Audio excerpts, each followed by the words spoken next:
नक्कीच एकंदरीत पाहिलं तर जे तापमान आहे ते दिवसेंदिवस वाढत आहे. अशातच पाहिलं तर अमरावती जिल्ह्याचं सह विदर्भाचं तापमान जे आहे मोठ्या प्रमाणात वाढलेलं आहे आणि हवामान खात्याकडून जे आहे आव्हान मोठ्या प्रमाणात करण्यात येत आहे. माझ्या मागे बघू शकतो तर आपण नॅशनल हायवेवरती आहोत. या हायवेवरती मोठ्या प्रमाणात जे आहे वाहतूक होत असते.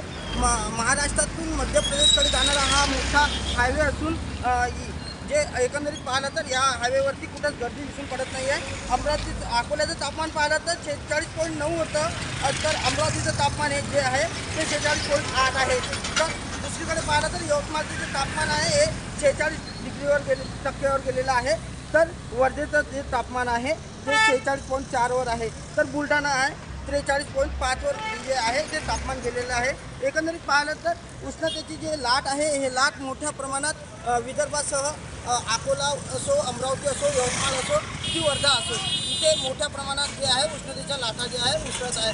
त्यामुळे हवामान खात्याकडून जे आहे नागरिकांना आवाहन करण्यात आलेलं आहे की घराबाहेर सकाळी 10 ते सायंकाळी 6 वाजेपर्यंत अतिआवश्यकच असल्यास घराबाहेर निघावं असं सुद्धा आवाहन केलं जात आहे. दुसरीकडे आव्हान जे आहे हे शेतकऱ्यांनी जे आहे शेतीमध्ये जाण्याकरता जे आहे सकाळी जावं अथवा सायंकाळी जावं असं सुद्धा मोठ्या प्रमाणात आव्हान जे आहे ते हवामान खात्याकडून करण्यात आलेलं आहे.